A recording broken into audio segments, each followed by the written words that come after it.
Ubay-ubay na usab ato na bisita nga mga resorts. Karon, ang nagsilbing panginabuhian na usab sa mga katawhan dinhi ang atong saksihan. Dinhi sa Barangay Poblasyon, kita ako aning grupo sa mga kababayan-an nga naghimo og mga bags ug uban nga ginama sa mga recyclable materials. Dinhi sa Barangay Poblasyon atong makatunan kung sa paghimo og bags made of recyclable materials. So kauban ako karon si Ma'am Riza. Mayong adlaw, Ma'am. Yun sa man yung pag-start ani, Ma'am? Kining atong bag making 2 months pa lang.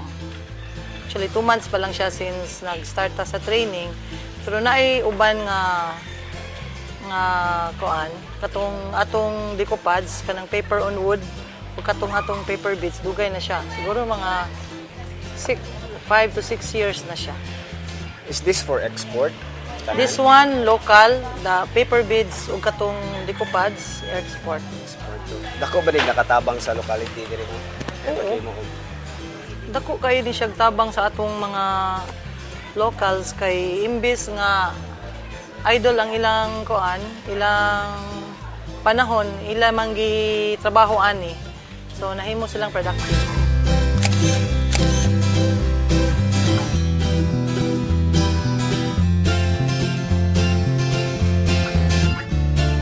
Gawa sa paghimo og bags ug uban pang produkto pinaagi sa papel, aduna po'y mga lamian nga pagkaon. Nagkalain-laing putahe gikan sa isda. Kaning tanan nga pagkaon nato nakita dinhi karon, made of fish ni siya. Natay fish embutido, nasay fish empanada o kaning fish loaf. Oo. Fish Dilis. loaf o spicy dilis. Puro gyud isda. Atong tilawan ang Fish loaf. kaning fish Fish embutido. embutido nimo. Okay. Diri ra gini matilawan kani sila? Diri ra matilawan kay puro ra man ni isda. Oy ang isda may among gihimo. Puro isda. Nami. Lami ba? Salamat. Nami gud kayo. Tilawi pud ni. Tilawan Ang po nila to. fish empanada. Fish empanada. Kana siya. Sure ta. Fish na siya. Na ay mga kuan, Fish empanada. mga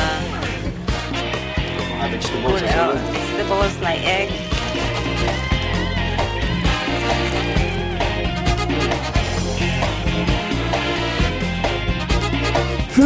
Kalami. Delicioso.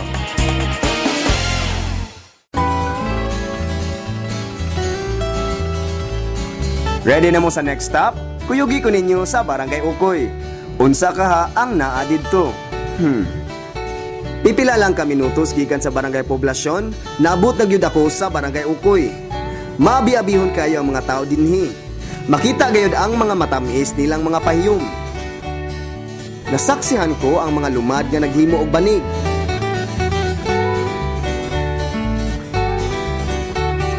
Aduna pod sila gidalit nga mga native delicacies.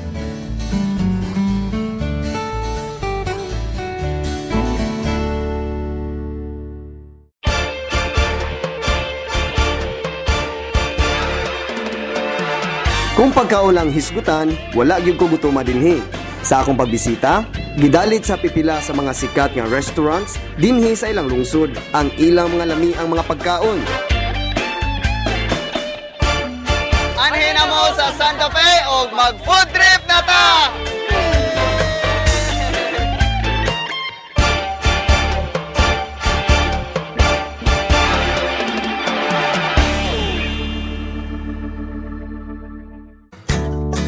Kay baba mo nga dunay barangay dinhi sa lungsod sa Santa Fe nga sa eskina pa lang makalingi na gyud ka sa kahapsay niini.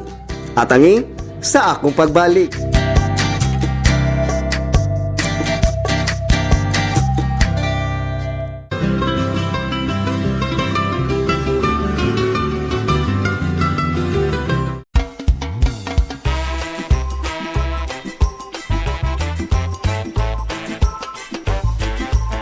Walay ko kaluya nga gilibot na ang lungsod sa Santa Fe. Tuod man sa akong suroy-suroy dinhi, gibisita na ko ang Barangay Maricaban.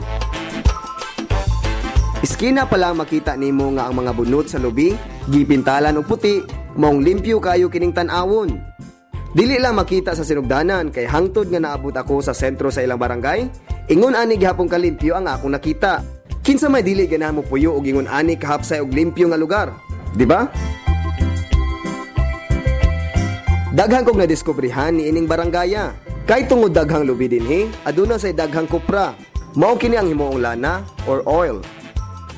Dinhi sa barangay Maricaban na ako nilangob mo na tuon karon.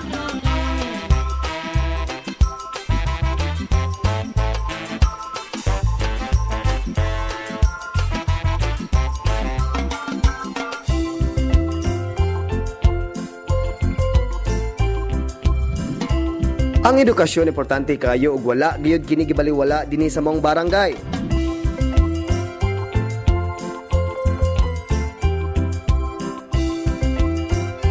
At the sea, at the zoo, at the park. Kita usab kog heritage house samtang naglakaw-lakaw sa mahapsay nilang barangay.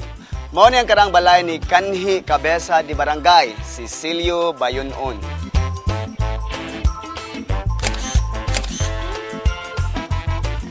Actually, sa una, kaning ang mga bukong buwag-buwag na ni sa kadalanan. So, atong i-advisean ang tanan membro sa purok na gawas pa mahawa kita, malayo kita sa dingge. Kaya tungod sa na naghayang sila, pasudlag tubig, diha sila mangitlog. So, ato na hunahunaan nga makanindot pa sa atong lugar, at the same time, malayo ta sa sakit sa dingge.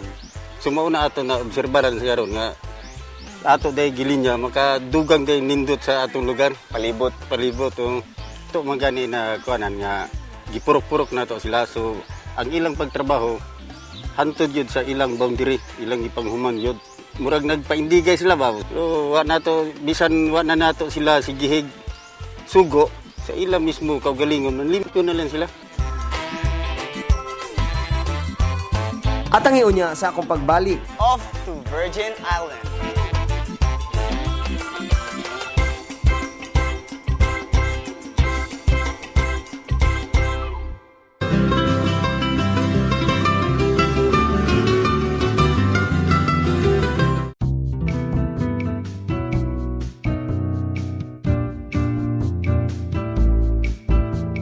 Kung hisgot ng Santa Fe, dili ikalimod nga ang pulo nga ugtong mutumaw gayod sa hunahuna.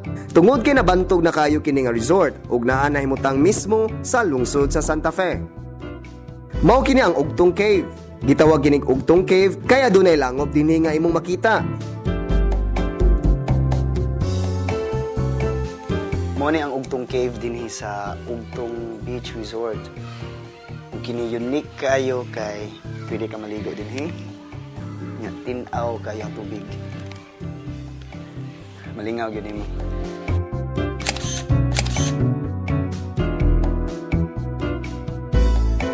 Gilibot ko ilang resort, dinayo gayud og mga langyaw.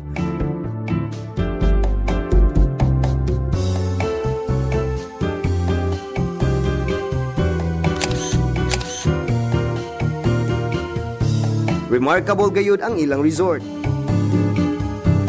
The unique thing about Ugtong is there's a cave, spring water siya, and when it's high tide, mumix siya with the salt water. There's a pool and a sea, a beach that you could swim, like 3 in 1. I would like to invite you all to come here to Ugtong Cave to have fun and to relax. Wala gayud ko matagbaw sa akong pagbisita sa mga resorts dinhi sa Santa Fe. Ug karon uban ni ako ninyo kay bisitahon nato ang usa ka isla nga sako pa sa lungsod sa Santa Fe, ang Hilantagaan Diyot. Off to Virgin Island.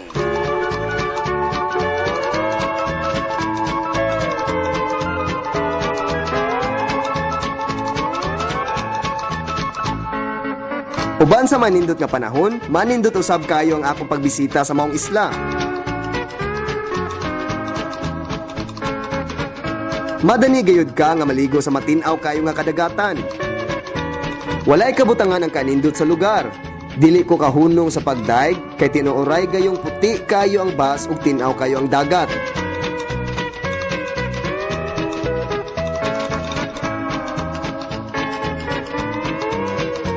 Ganahan pa unta akong magdugay dinhi apan oras na para bisitahon ang unique beach resort.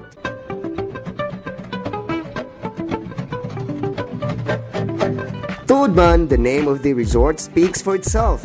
Ka-unique gyud ang akong nakita. Ang ilang native-inspired amakan exterior walls sa ilang mga rooms ug ilang mga cottages, native food kaayo.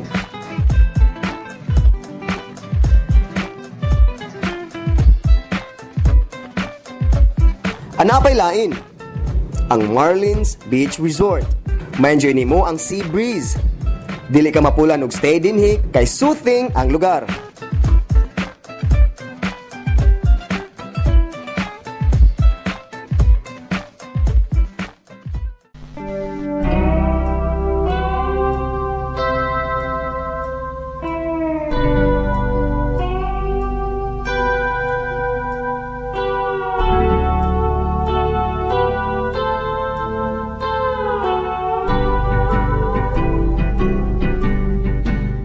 Ang lungsod sa Santa Fe mapasigarbuhon gayud sa ilang mga resorts.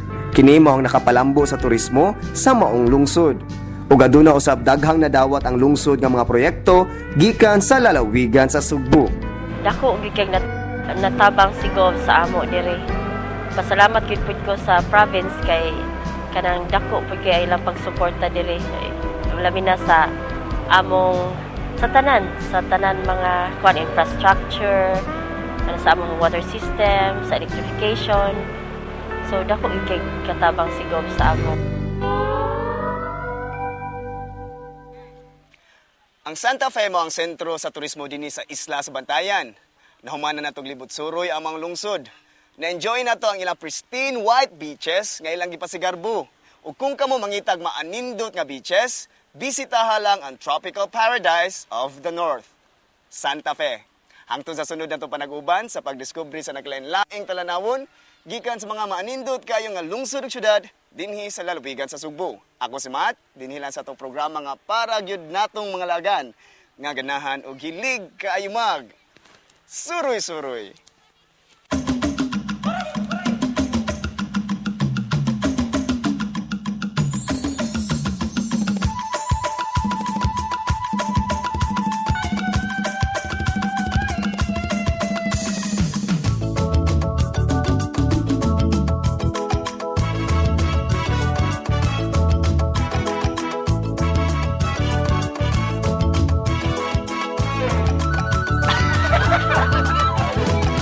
Hi to my mama Mishawi and Kitty.